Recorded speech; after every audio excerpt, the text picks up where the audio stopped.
beautiful fall day at the park. This is a corner of the park that looked particularly fall to me.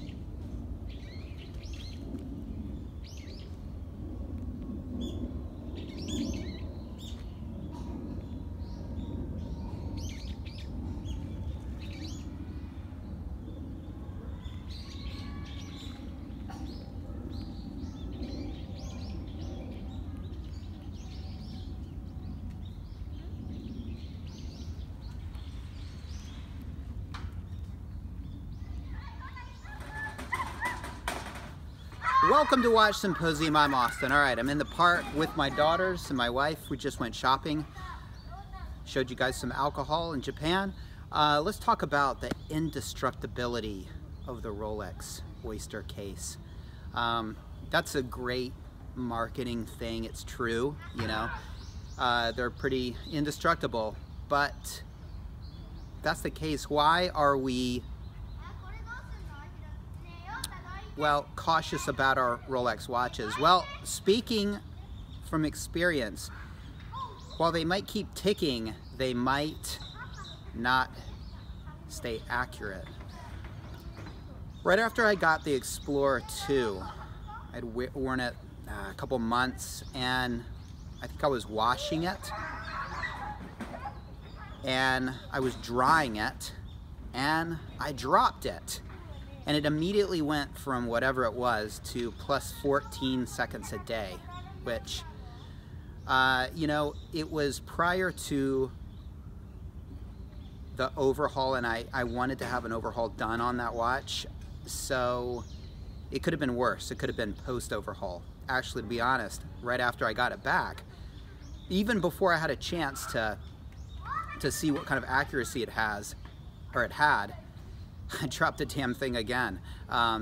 So I never knew if the 5 seconds that it keeps was what it came from the overhaul with, or whether that drop changed it. I have a feeling that that second drop didn't do much, and that it was keeping, you know, within COSC standards, but I'll never know. I think when you do drop a watch and it knocks the accuracy off, I don't think it happens to within COSC standards, although it could have. It could have been +1, it could have knocked it to +5 like it is now. I'll never know, but that's one thing that you got to worry about. I mean, are they indestructible? Yeah, in a sense. Well, they're not indestructible, but they're tough. But what good is toughness if at the end of the day your watch is +15 or +30? So while I get that marketing angle, and I do respect the toughness of Rolex, you know, it's a mechanical watch that in my experience, well, can't always take a hit. It can't always take a shock, and in that sense, I do have reservations about not just Rolex, but any mechanical watch. That, I think, is a huge drawback. I'm in a way surprised that that Rolex hasn't focused more on the anti-shock properties of their watches. It seemed, you know, just like the anti-magnetic Milgauss, in a way I'm surprised that they haven't come out with a sort of anti-shock watch. I know all their watches can handle a fair amount of shock, but, you know, just like all their watches can handle a fair amount of, you know, magnetism, but nothing's going to handle it like a Milgauss. It would be kind of nice if they had a watch that, you know, was just like the Milgauss is made for engineers around a magnetic environment. It would be kind of nice if they had sort of a watch for the person in sort of a high impact situation, people working on motors and having their hands around metal that can get dinged and banged around. You know, I guess it's Perhaps that's surprising to you, perhaps not. Would that be a cool addition, like a watch from Rolex specifically aimed at being able to just take a fall and take high impact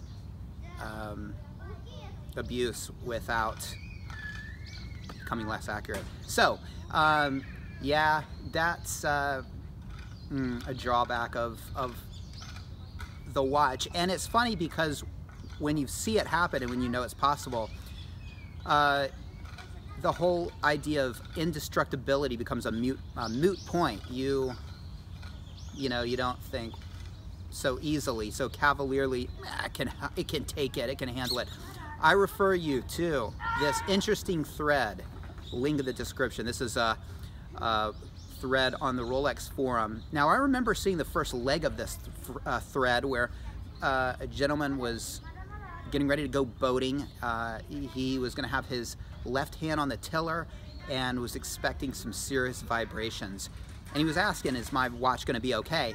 And the majority of people are like, yeah, go for it. It's going to be fine. A Rolex is a Rolex. Hey, why do you have a Rolex? I mean, that's what Rolexes are made for. Well, as we'll read towards the end, and I haven't read it in detail. Actually, I just pulled it up before we went shopping, and I haven't read it in detail. But I got to the end, and, well, I don't want to spoil it for you, but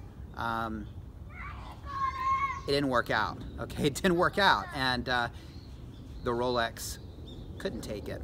Or, as some speculated, it might have been it might have been other issues aggravated by the vibrations, or it could have been just it could have been that the watch had issues and the vibrations just set it over the edge. Who knows? I don't know. But I'll tell you what, the idea of putting my hand on a heavily vibrating tiller on a boat, well, not going to happen. So, and it's the whole idea of a Rolex is tough, and it can take any sort of situation. And that's not quite the case, it appears. So yes, it's indestructible, but we still baby them, and for a damn good reason. I don't want a plus 15 watch, right? So something to keep in mind. Something to keep in mind. While they might keep ticking, the accuracy very well may be affected. What do you think about that? Are there activities that you take your watch off for? For me, there really are not, except for getting in the shower. I just don't like to really, I know it can handle it, but I figure, why push it? I've got a perfectly good watch for a shower. So aside from the shower, I really don't, there's no activities that I take my watch off for. Bike riding, fine, never had a problem with it. I wouldn't ride my bike with this. Could it handle it? Maybe, but it was a chore getting somebody to do an overhaul on this, and so I'm not gonna have a bike ride wreck that.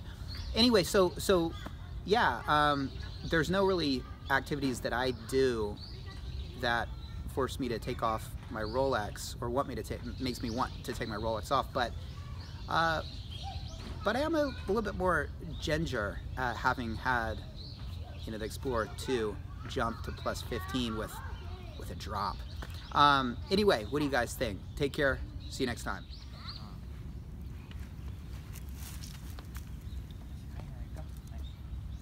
Sophie.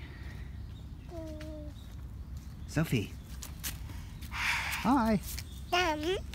Yeah, my hand. Do you wanna try this? Yeah. Yeah, let's go.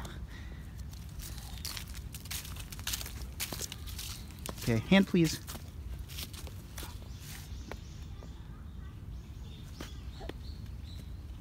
Woo. Wow.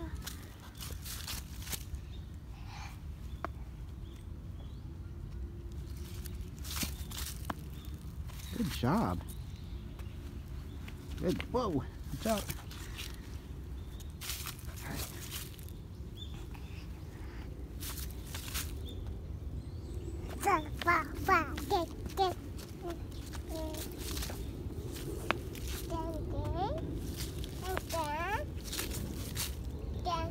All right, last one by yourself. Hop down. Good job. You want to do it again?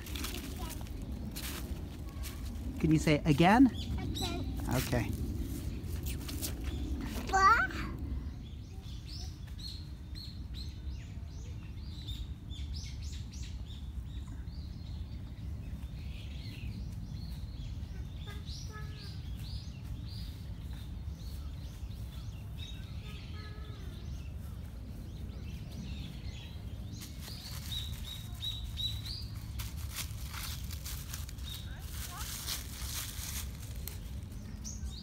Sophie, can you say bird? Can you say pigeon? That bird is a pigeon. Do you like birds? Do you like birds? Yes?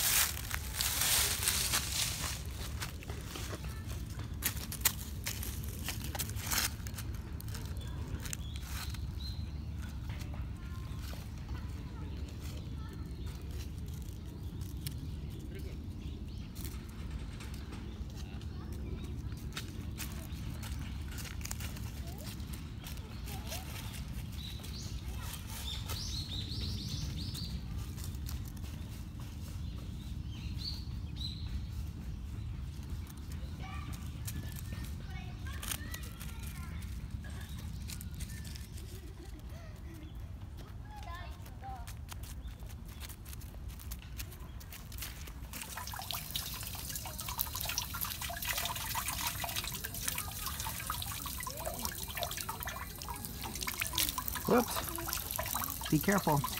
Here, watch me do it. Watch me do it. All right.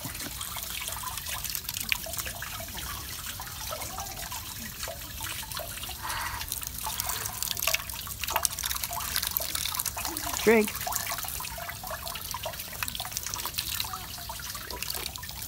Whoop. Is that enough? Okay.